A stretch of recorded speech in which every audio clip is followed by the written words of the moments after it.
Hello everyone, and welcome to Lore of the Cards, the series that informs you about the lore hidden within your Hearthstone deck. We have reached the penultimate episode of our Naxxramas series in celebration of Hearthstone's first single-player adventure. We've covered the Arachnid, Plague and Military quarters, and now it's time to discover what deranged creations lurk in the Construct quarter. To see a quick summary on all wings, I have linked a Blizzard article in the description below. The bosses of the Construct Quarter have probably had the least impact on overall Warcraft lore, but then again, they're all pretty much only a few years old, as they were created by the Undead Scourge during or after their successful invasion on the Kingdom of Lordaeron. Each of the imposing giants of the Quarter are disgusting constructs, known as abominations. Prince Arthas, who would later become one with the Lich King, ruler of the undead, was the first human to battle an abomination.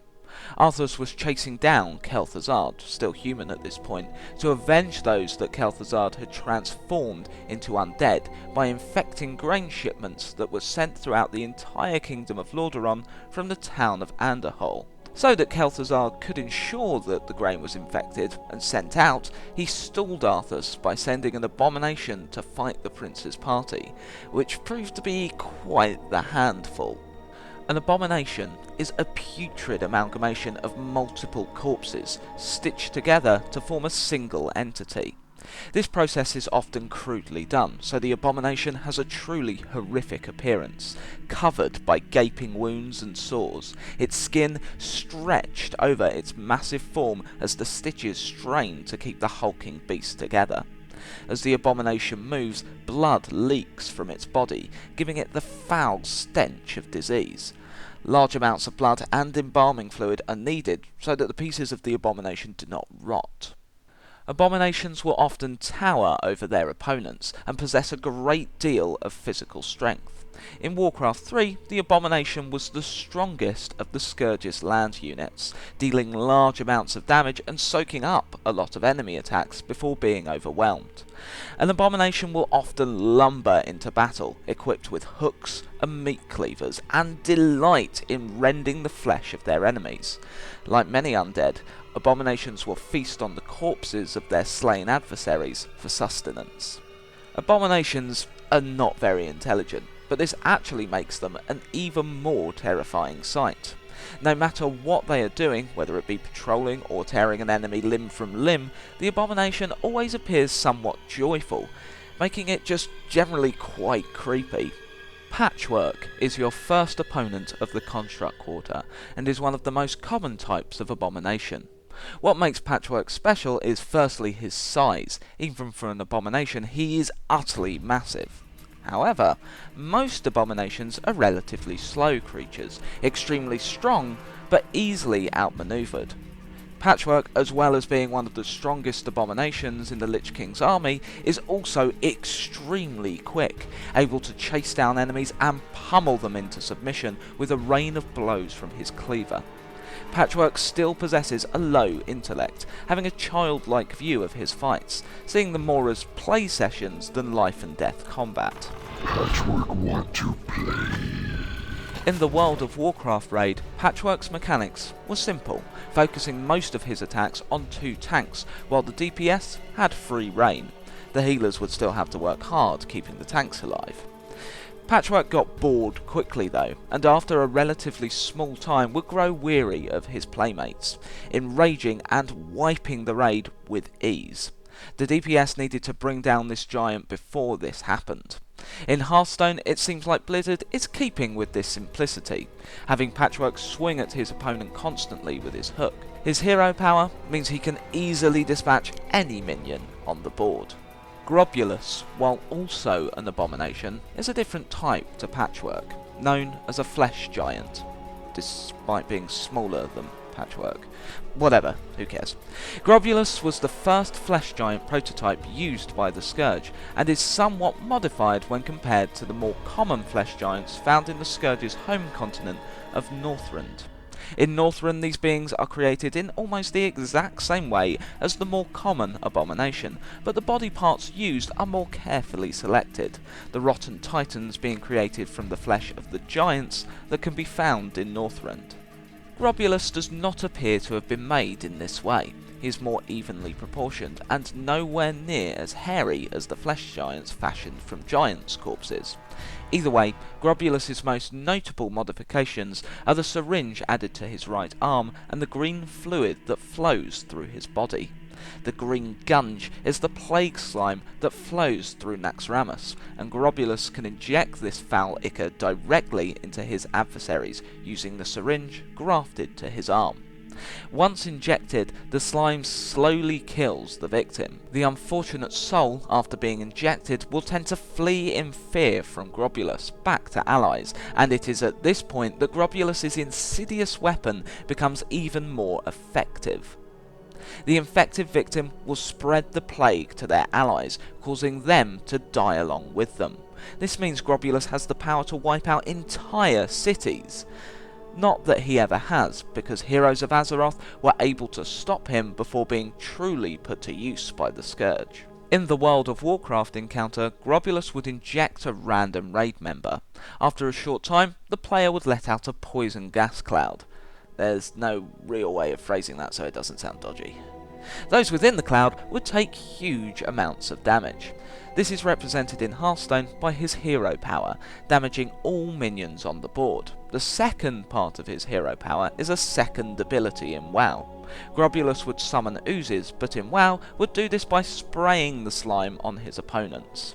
When Darian Mograine and his party ventured into Naxxramas in an attempt to save Darian's father, who we covered a little bit in the last episode, one of the beings that confronted them was Grobulus. He smashed into the party, separating them, and injected the blood elf Ferelyn Bloodscorn with his syringe, causing him to die a slow and agonizing death. Grobulus was shoved into Naxxramas' plague slime. This probably didn't kill him due to the fact the liquid courses through his body.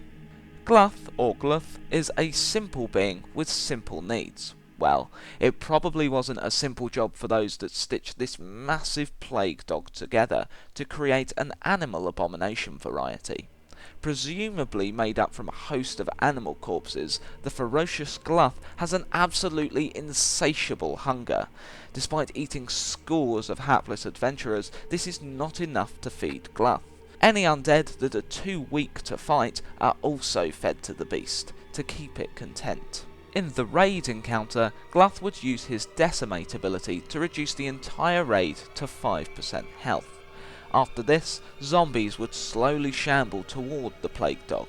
If they reached Gluth, the canine would consume the walking dead and regain a significant portion of his health. In Hearthstone, Gluth is able to use Decimate to lower all of his opponent's minions to 1 health. While minions dying don't heal Gluth, they do still feed his power though. Any minion with a death rattle that dies adds to Gluth's attack. The final encounter of the Construct Quarter is Thaddeus. In World of Warcraft, this towering flesh titan is guarded by Stalag and Fugan, the 2 wights. Wights are a relatively rare form of undead, classified as an abomination, though they bear more resemblances to zombies. How the wights became so monstrously deformed is unknown. Unlike a lot of undead soldiers, wights are frequently intelligent and retain most of the awareness they had in life, only in the service of the Lich King. Their imposing form and their intellect means the wights are often tasked with important roles. Stalag and Fugan act as Thaddeus' bodyguards, and Fugan has the additional job of making sure Gluth's hunger is sated at all times. In the World of Warcraft raid, Fugan and Stalag must be slain before players fight Thaddeus. A very similar mechanic when compared to their Hearthstone cards, which bring Thaddeus into play after being slain. Thaddeus is one of the most powerful and intelligent varieties of abomination, a flesh titan. Thaddeus is a prime example of the depravity of the Scourge, made from the stitched together body parts of dead women and children slaughtered by the Scourge army. Not content to let these innocents rest in peace, those that constructed Thaddeus fused the souls of the slaughtered to his form, trapping them forever in a foul prison of flesh. The screams that can be heard throughout the halls of Naxxramas are the tortured souls still bound to Thaddeus's body.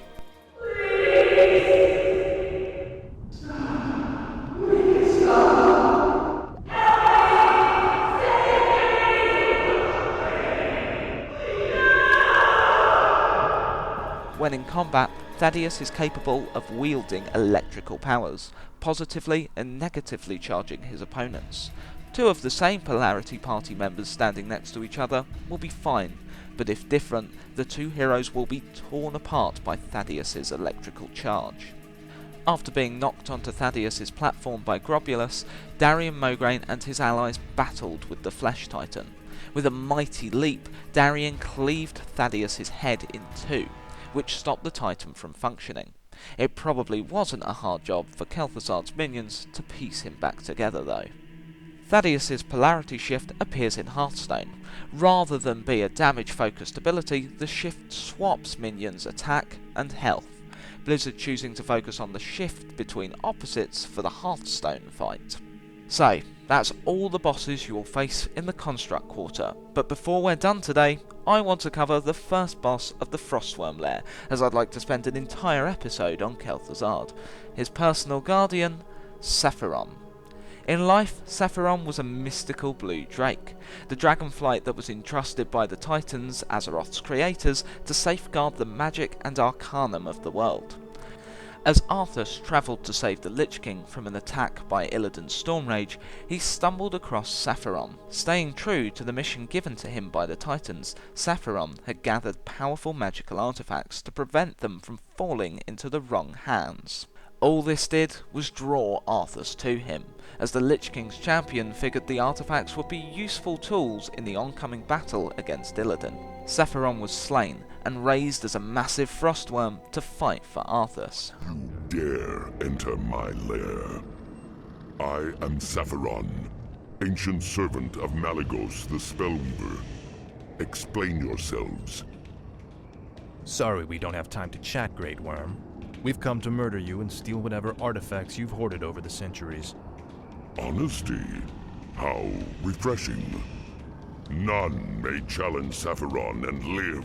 At least I still have enough power to do this. Most impressive. But you need to conserve your energies, Death Knight. We have a long road ahead of us. It's unknown as to why Sephiron is so powerful. It could be one of two reasons. Either the dragon was more powerful than others in life, or it could have been the fact that he was raised by the Lich King's champion personally. Arthas would later become the Lich King, merging with his master. Later, Sephiron was gifted to Kel'Thuzad to aid the Grand Lich's efforts in Naxxramas. In the World of Warcraft encounter, Sephiron causes large amounts of frost damage and had a move that could one-shot raid members. There was only one way to avoid it. Sephiron would freeze several raid members in a block of ice. In order to avoid the worm's icy blast, the other party members would need to hide behind their frozen ally. This is the main mechanic that has seen itself worked into Hearthstone. Thanks so much for watching, guys. Next time we'll be looking at the mastermind of Naxxramas, Kel'Thuzad, and if I'm honest, it's likely to take more than a week, as he is a major lore character, but I'll make sure to get the episode done ASAP. If you've enjoyed this episode, please like, subscribe and share it around, so we can share our love of Warcraft lore with even more people. If you like the art, I've put each of the artists in the description below, so you should go check out more of their stuff. Again, thank you, and see you next time.